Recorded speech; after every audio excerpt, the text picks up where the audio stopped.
కంతేరు గ్రామంలో 25వ తారీఖున జరిగిన ఒక చిన్న గొడవని పురస్కరించుకొని రాజకీయ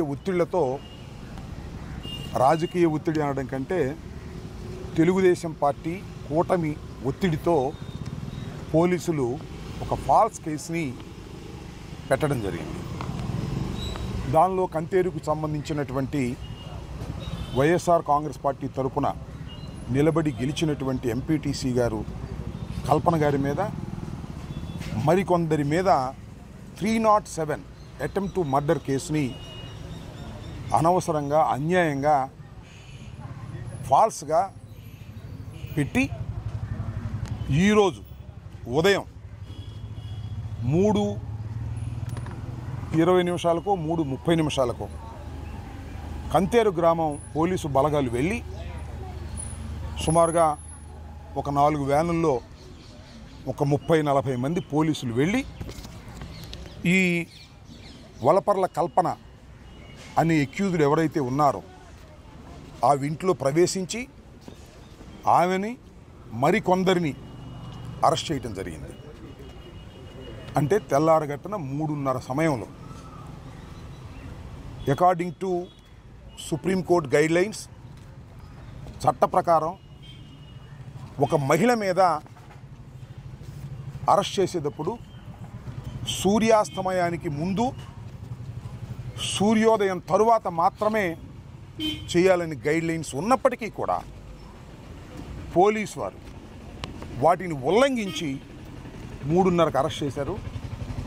ఆమె నైటీలో ఉంటే అయ్యా నేను నైటీలో ఉన్నాను చీరగట్టుకొస్తాను అన్నా కూడా ఆమెను ఉపేక్షించుకోకుండా కారులో ఎక్కించుకుని రావటం జరిగింది. సరే వచ్చారు, కోర్టులో ఏమి రిమాండ్లో పడేశారంటే రిమాండ్ రిపోర్ట్లో తెల్లారగట్ట 6:30కి అరెస్ట్ చేసినట్టుగా పడి ఫాల్స్ అంటే పచ్చి అబద్ధం ఆడే పరిస్థితికి పోలీసులు దిగజారిపోయారు. ఎందుకు దిగజారని అడుగుతా ఉన్నా. ఎస్, మీరు అరెస్ట్ చేయండి, కేసు ఉంది కదా, అరెస్ట్ చేయండి. సూర్యాస్తమయానికి ముందో సూర్యోదయం తరువాతో మీరు అరెస్ట్ చేయొచ్చు, తప్పులేదు. మహిళని ఈ విధంగా ఇబ్బంది పెట్టేటటువంటి కార్యక్రమం కూటమి ప్రభుత్వం యొక్క ప్రోద్బలంతో వారిని మెప్పించాలనే ఉద్దేశంతో సిఐలు డిఎస్పీలు ఈ రకమైనటువంటి దారుణానికి ఇవాళ రాష్ట్రంలో పాల్పడుతున్నారనే విషయాన్ని దయచేసి ప్రజలు గుర్తించాలి. దీని మీద న్యాయస్థానంలో కూడా హైకోర్టులో కూడా మేము పోరాడతాం. ఎందుకంటే ఇవాళ మ్యాజిస్ట్రేట్ గారి దగ్గర హాజరుపరిచినప్పుడు హాజరుపరిస్తే 9కి రిమాండ్ ఇచ్చారు. హాజరుపరిచినప్పుడు న్యాయవాదులు ఆర్గ్యూ చేస్తే ఆ ముద్దాయిలను అడిగారు, అయ్యా మిమ్మల్ని ఎప్పుడు పట్టుకొచ్చారు అనే మహిళ ఇద్దరినీ కూడా, కల్పనతో పాటు ఇంకొక మహిళ కూడా ఉంది మహాలక్ష్మి. వారు ఏం చెప్పారంటే కోర్టు వారితో రాత్రి 3:30కి మమ్మల్ని అరెస్ట్ చేసి తీసుకొచ్చారు, మేము డ్రెస్ చేంజ్ చేసుకుంటాం అన్నా కూడా మాకు అవకాశం లేదని చెప్పడం జరిగింది. అది కోర్టు వారు రికార్డు కూడా చేశారు. ఈ రికార్డు అయిన దాని మీద తప్పనిసరిగా మేము హైకోర్టులో దీని మీద క్వశ్చన్ చేస్తామని కూడా ఈ సందర్భంగా చెప్పదలుచుకున్నాను. ఈ రకంగా ఒక దారుణమైన పద్ధతి ప్రకారం ఈ పోలీస్ వ్యవస్థ పనిచేస్తుంది. ఇది కేవలం చంద్రబాబు నాయుడు గారు, లోకేష్ గారు చెప్పినటువంటి పద్ధతుల్లోనే పోలీస్ యంత్రాంగం చేయటం చాలా దురదృష్టకరమని ఈ సందర్భంగా చెప్పదలుచుకున్నాను. దీన్ని మేము తప్పనిసరిగా ఉన్నత స్థాయిలోకి వెళ్ళి దీన్ని ప్రయత్నం చేస్తామని కూడా ఈ సందర్భంగా చెప్పదలుచుకున్నాను. ఇక్కడ ఒక ఆమె వెళ్ళిపోయింది, అమ్మ ఇట్రామ్మ తల్లి. ఈమె కల్పన అనే ఎంపీటీసీ గారి కూతురు, ఆమె తల్లి ఏదో ఆవేదనలో మాట్లాడుతున్నారు. ఎందుకంటే అర్ధరాత్రి వెళ్ళి పోలీసులు పట్టుకొచ్చేటటువంటి పరిస్థితి ఎవరు, వాళ్ళు ఏమైనా టెర్రరిస్టులా అని అడుగుతా ఉన్నా. ఈ కల్పన కానీ లేకపోతే ఇతరత్తా ముద్దాయిలు కానీ ఏమైనా టెర్రరిస్టులా లేకపోతే పాకిస్తాన్ వాళ్ళ? ఎందుకు ఈ రకంగా రాత్రిపూట వెళ్ళి అర్ధరాత్రి పూట మహిళల ఇళ్ల మీద పడి అరెస్ట్ చేయాల్సినటువంటి పరిస్థితి ఎందుకు వచ్చింది ఈ రాష్ట్రంలో పోలీస్ యంత్రాంగానికి? దీన్ని తప్పనిసరిగా హైకోర్టు దాకా వెళ్ళి కూడా వారి సంగతి తెలుస్తామని కూడా ఈ సందర్భంగా మనవి చేస్తున్నా. వాళ్ళ పాపం ఆమె ఆవేదన పడతా ఉంది, దాని గురించి మనం ఏంటో అర్థం కాలేదు. ఆమె ఆవేదన పడతా ఉంది. ఆగమ్మ ఈమె కూతురే కల్పన. ఈ కల్పనని 307 ఏమండి నాకు అర్థం కాలేదు.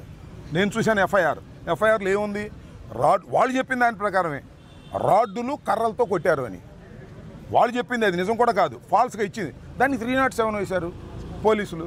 లోకేష్ చెప్తాడు 307 వేస్తారు. అంటే ఒక మహిళల మీద 2 మహిళలు, మైనారిటీ పీపుల్ ఉన్నారు, 3 మైనారిటీ పీపుల్ 18 ఏళ్ళ లోపు, వాళ్ళ మీద చిన్నపిల్లలు తగాదా పడితే దాన్ని రాజకీయంగా తీసుకొని రాజకీయ ఒత్తిడి తీసుకొని ఇంతమంది మీద 307 వేశారు. ఏంటి అర్థం? నాకు అర్థం కాలేదు. 302 కూడా వేసేవాళ్ళు. కాకపోతే 302 వేయాలంటే డెడ్ బాడీ కావాలి. అది దొరకలే వాళ్ళకి. డెడ్ బాడీ ఎక్కడ దొరికితే 302 కూడా వేసేస్తారు మన పోలీసు వారు. దీనికి ఇంటెన్షన్ కూడా లేదు. కేవలం రాడ్లు, వాళ్ళు చెప్పిన దాని ప్రకారమే, అది నిజం కూడా కాదు. రాడ్లు కర్రలతో దాడి చేశారనేటువంటి ఒక రిపోర్టు మీద, ఎఫ్ఐఆర్ మీద మీరు 307లు 302లు వేస్తుంటే ఏం వాళ్ళు ఈ చట్టం అని నేను అడుగుతా ఉన్నా. అవసరమైతే న్యాయస్థానాల్లో ఫైట్ చేస్తాం. ఇవాళ న్యాయస్థానాల్లో కూడా మా ప్లేడర్లు వచ్చి చెప్పిన తర్వాత మ్యాజిస్ట్రేట్ గారు అమ్మ మిమ్మల్ని ఎన్నింటికి తీసుకొచ్చారంటే మమ్మల్ని 3:30కి తీసుకొచ్చారని చెప్పారు. రిమాండ్ రిపోర్ట్లో తెల్లారు 6:30కి పట్టుకున్నట్టు. ఎందుకు ఈ ఫాల్స్ ఎందుకు వచ్చింది మీకు ఈ కర్మ పోలీసు వారికి? నాకు అర్థం కాల. తెల్లారు గట్టెళ్ళి పట్టుకురావచ్చు కదా, 6:00కో 6:30కో 7:00కో. ఏమైనా పారిపోతారా? అంటే మీకున్న ఒత్తిడి, మీ పోస్టింగుల కోసం ఇలాంటి కక్కుర్తి పడేటువంటి పనులు చేస్తున్నారు. లా అండ్ ఆర్డర్ని కాపాడకపోగా దోషుల్ని పట్టుకోకుండా నిర్దోషుల్ని దోషులుగా చిత్రీకరించేటటువంటి ఈ ప్రయత్నాన్ని మేము పొలిటికల్గా ఖండిస్తున్నాం. న్యాయపరంగా కూడా దీన్ని ఎంత దూరమైనా వెళ్తాం. ఆ కల్పన గారి తల్లికి కానీ వారి అమ్మాయికి కానీ ఇద్దరికి కూడా వైఎస్ఆర్ కాంగ్రెస్ పార్టీ తరఫున జగన్మోహన్ రెడ్డి గారి తరఫున మేము హామీ ఇస్తున్నాం. మీ బిడ్డల్ని సురక్షితంగా తీసుకొచ్చి న్యాయపరంగా పోరాటం చేసి తీసుకొచ్చి మీకు అప్పచెప్పేటటువంటి బాధ్యత వైఎస్ఆర్ కాంగ్రెస్ పార్టీ తీసుకుంటుంది. డైమండ్ బాబు గారు అక్కడ ఇన్ఛార్జిగా ఉన్నారు. అలాగే అదేవిధంగా మా పెద్ద ఆయన వేమారెడ్డి గారు మంగళగిరి ఇన్ఛార్జిగా ఉన్నారు. మేము తప్పనిసరిగా ఫైట్ చేస్తాం. మీరు అధైర్యపడవద్దమ్మా. ఇదన్నీ ఒక దుర్మార్గమైన పరిపాలన సాగుతూ ఉంది. ఈ దుర్మార్గమైన పరిపాలనలో పోలీసు వారు ఈ విధంగా వ్యవహరిస్తున్నారు. వారి సంగతి కూడా చట్ట ప్రకారంగా మేము తేల్చుకుంటామని కూడా ఈ సందర్భంగా చెప్పదలుచుకున్నాను. ఇంతకన్నా దారుణం ఏమైనా ఉందా చెప్పండి? 3:30కి అరెస్ట్ చేసి 6:30 అని చెప్తారా? ఎందుకు అబద్ధం ఆడుతున్నారు పోలీసు వారు? నాకు అర్థం కాలేదు. చట్టం ముందు అబద్ధం ఆడతారా? కోర్టు ముందు అబద్ధం ఆడతారా? ఈ అబద్ధాలకు మీరు మూల్యం చెల్లించాలని అడుగుతా ఉన్నా. 3:30కి అరెస్ట్ చేస్తే 3:30కి అరెస్ట్ చేసినట్టు రాయాలి. దానిలో రాస్తే పట్టుకుంటుంది. ఇవాళ మ్యాజిస్ట్రేట్ గారు ఇదంతా విన్న తర్వాత మెమో కూడా ఇచ్చారని నేను విన్నాను. ఎస్పీ గారికి మెమో కూడా ఇచ్చారు. ఎవరైతే పట్టుకొచ్చారో వాళ్ళు 3:30 అని చెప్పి మీరు 6:30 ఎందుకు రాశారు, ఇది సన్సెట్ అయిన తర్వాత మీరు ఎందుకు అరెస్ట్ చేశారు అనే దాని మీద కూడా మ్యాజిస్ట్రేట్ గారు అడిగారని కూడా నేను విన్నాను. దాని మీద కూడా మేము వెంటాడతాం. దాని మీద కూడా చర్య తీసుకుంటామని కూడా ఈ సందర్భంగా నేను చెప్తూ, కంతేరులో ఉన్నటువంటి మా కేడర్ అందరినీ కూడా కాపాడుకునేటువంటి ప్రయత్నం చేస్తాం. వారి తల్లి గారిని కూతురు గారిని కూడా నేను చెప్తున్నాను, మీ బిడ్డల్ని సురక్షితంగా బెయిల్ మీద తీసుకొచ్చేటటువంటి బాధ్యత మాది. ఈ కోర్టులో మేము అన్ని విధాలుగాను దీన్ని ఎదుర్కొంటామని కూడా ఈ సందర్భంగా చెప్పాలి. ఏ గాయాలు లేవు. ఆగమ్మా ఆగమ్మా. దీనిలో నేను ఎఫ్ఐఆర్ మొత్తం చదివా.